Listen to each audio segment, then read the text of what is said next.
अरे शरम आवी जोईए। એ વાત કરવા વાળાને મેં આપને પહેલા પણ વાત કરી કે ગીતાની અંદર લખ્યું છે કે ક્ષત્રિય ધર્મ યુગે યુગે, એટલા માટે કે જ્યારે સમય જોહર કરવાનો હતો તેદી પણ ક્ષત્રિયાણીએ કોઈ પાછી પાણી નહોતી કરી. જ્યારે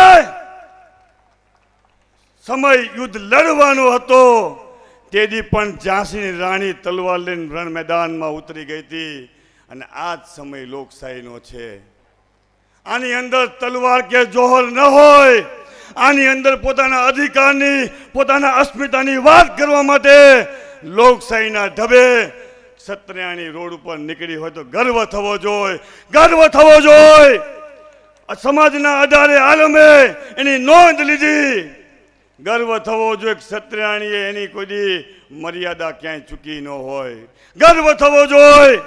કોઈ માતા બહેન મીડિયાની અંદર સ્ટેટમેન્ટ આપતી હોય પણ એની મર્યાદામાં ક્યાંય આંચ ન આવી હોય. એટલે ગર્વ થવો જોઈએ આપણને કે સમગ્ર આંદોલનની અંદર જે લોકો ક્ષત્રિય સમાજની ટીકા કરતા હતા કે આ સમાજ ભેગો ન થાય, આ ક્ષત્રિયાણી ઉપર, અસ્મિતા ઉપર આંચ આવી અને ક્ષત્રિય સમાજ માત્ર ગુજરાતની અંદર નહીં પણ હિન્દુસ્તાનની અંદર એક મંચ ઉપર આવ્યો.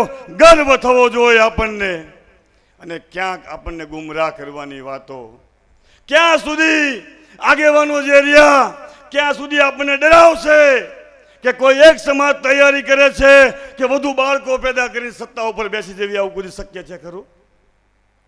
ક્ષત્રિય સમાજ ક્યારે કોમવાદી, ક્ષત્રિય સમાજ ક્યારે પણ જાતિવાદી, જ્ઞાતિવાદી ના હોય.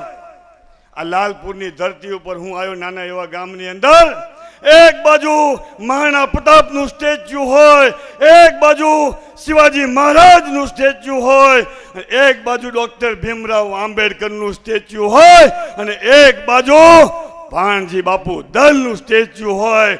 શીખવાનું આપણે આની અંદરથી શીખવાનું. આપણને ડરાવવાની વાત કરે. અરે